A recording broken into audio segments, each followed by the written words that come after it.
Assalamu alaikum wa rahmatullahi wa barakatuh. I'm shooting this video on the first day of Ramadan, and it's about a subject that you might find a little bit peculiar. It's about jinn, possessions and jinn and all of those things. So what I want to do is I want to talk about Ramadan, possessions and success. Okay.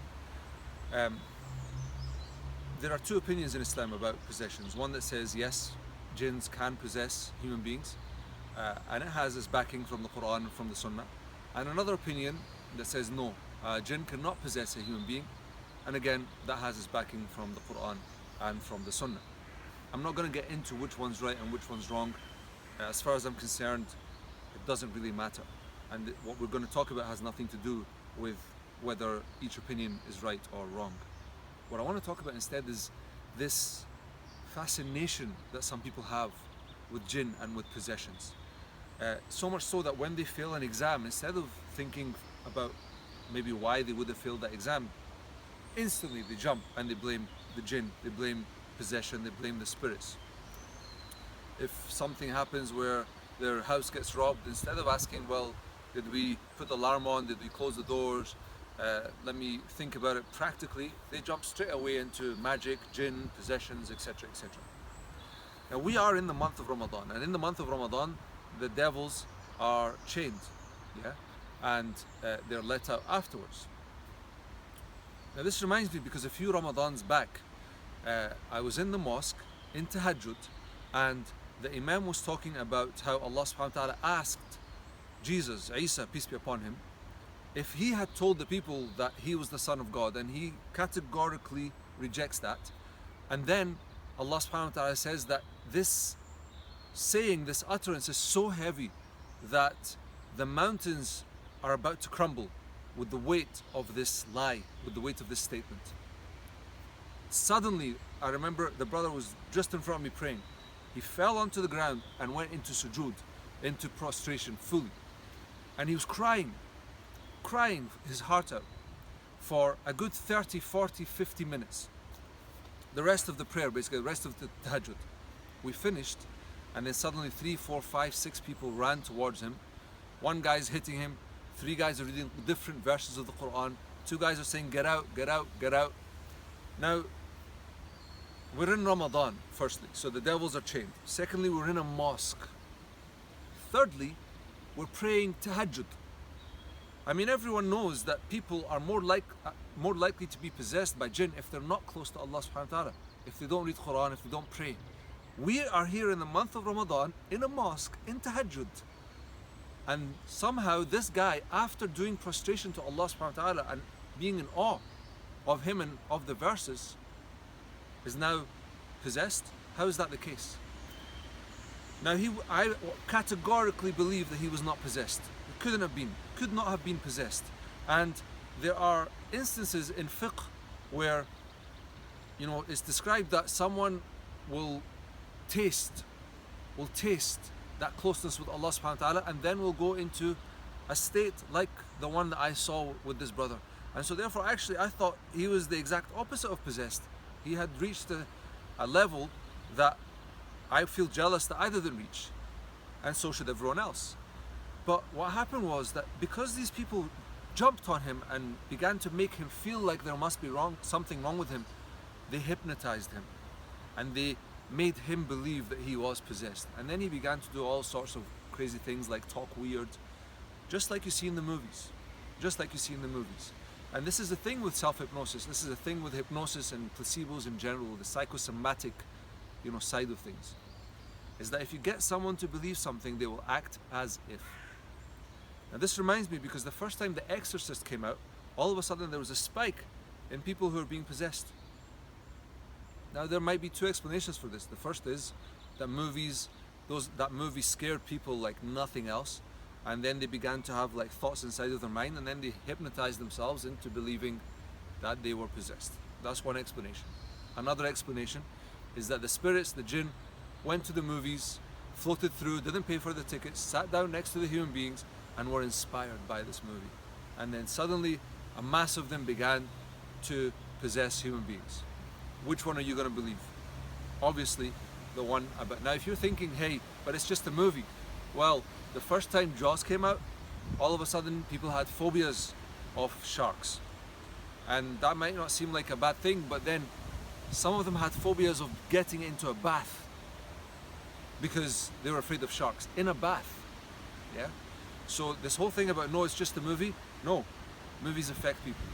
It affected them with The Exorcist, and affected them with Jaws, and with many other movies as well. People can be affected by these things. So what I'm saying here is that the guy's lying on the ground. People are saying all sorts of things to him. 3, 4, 5 people reading the Quran from different angles. It feels like he's possessed. This is what he's seen in the movies. This is what he's heard before. He acts as if. And you know, we jump to these conclusions. Oh, I must be possessed. I must be possessed. How come? I remember I had a couple that they were married for 3 years, and they had not, you know, they hadn't been intimate physically. They hadn't consummated their marriage. Now they went to someone and they went to complain, we haven't consummated our marriage. What does the guy say? He says, oh, it's because you're possessed. Now the guy's a dentist and the woman was a pharmacist or something like that, a chemist. But they believed it. Two educated people believed it without asking any questions. The guy gave them some Quran to read and some adhkar. Okay, they went and did it, but they still had the problem. They went to another guy. Second guy says exactly the same thing. Okay, but if that was the problem, how come we didn't solve it by reading Quran? They went to a third guy. The third guy says something new. He says that your wife is possessed, and that the jinn, the spirit, is in her private parts. Now the guy begins to have a little bit of a psychosomatic issue. Every time he gets close, physically, intimately, to that section, right, he feels a pain in his private part. This is psychosomatic, yeah? And I said, well, guys, you're educated. Did you ask any questions? Not to say that you couldn't have been possessed, but did you ask any questions? Is it possible that this wasn't the case? They said, oh, we have proof. What's the proof? The jinn spoke. My wife, the jinn spoke. I said, where did you hear the voice coming from? They said, from her lips. I said, but you said that she was possessed elsewhere, down below. How come the voice is coming from here? But because they had believed it, just like the guy on the ground, it could have been, it's impossible for him to have been possessed in Ramadan, in a mosque, doing tahajjud. How is it possible? And yet we love to jump to these conclusions. And there's a whole industry and there's a whole business. And it's this business of playing the victim and looking for any factor that we can't control. Because you see, once you believe that you've been possessed, you're out of control. You're basically saying that I can't control me. And that's not the case. It's not the case. Now, yes, I did say that there is a school of thought that believes that you can be possessed, and there's a school of thought that believes that you can't be possessed. Now, the ones that believe you can be possessed quote, for example, and narrate when Umar beat a man so that to get the jinn out of him. Okay, no problem.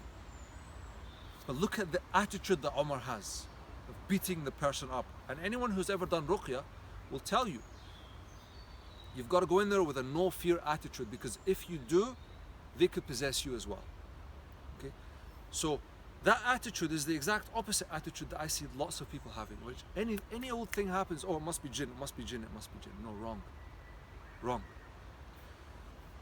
I saw a meme, an image of a lion, and it had words on it. And the words were, the devil whispered to the warrior, you cannot handle the storm. The warrior replied, I am the storm. And this is the attitude that we need to have. And I've been saying it for years.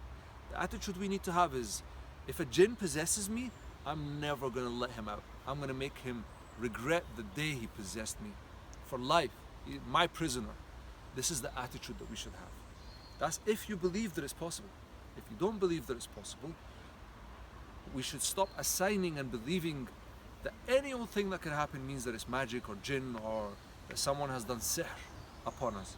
It might not be the case. Especially if you've tried. Especially if you've gone to one imam, second, third, fourth, 10 imams down the line, and you're still believing it. I mean, if I go to a doctor and he says that I have a problem, and he gives me a prescription and I follow it, and it doesn't work, I say, look mate, you're wrong. Yeah, you're wrong. It's not the case. And this is how we should be. So instead of blaming our exam results, instead of blaming car crashes or that our house got burgled or anything else, on something we can't control, on a possession, we have to begin to think with a different attitude, one that is more conducive to success.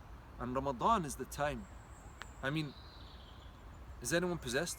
If anyone's watching this and they feel that they're possessed, are you possessed now as you watch this in Ramadan? It's a little bit far-fetched. A little bit far-fetched. أقول قولي هذا وأستغفر الله لي ولكم. Please, I don't want anyone taking offense to this. I'm just giving you my side of the story and my perspective, because I've seen so many people that came to me and said they were possessed, and it turns out that they weren't possessed. So many, yeah? And not one person who's ever come to me saying that they were possessed. But that's not to say that it doesn't happen, but it is to say that too many people think it has happened when it hasn't. جزاكم الله خيرا. السلام عليكم ورحمة الله.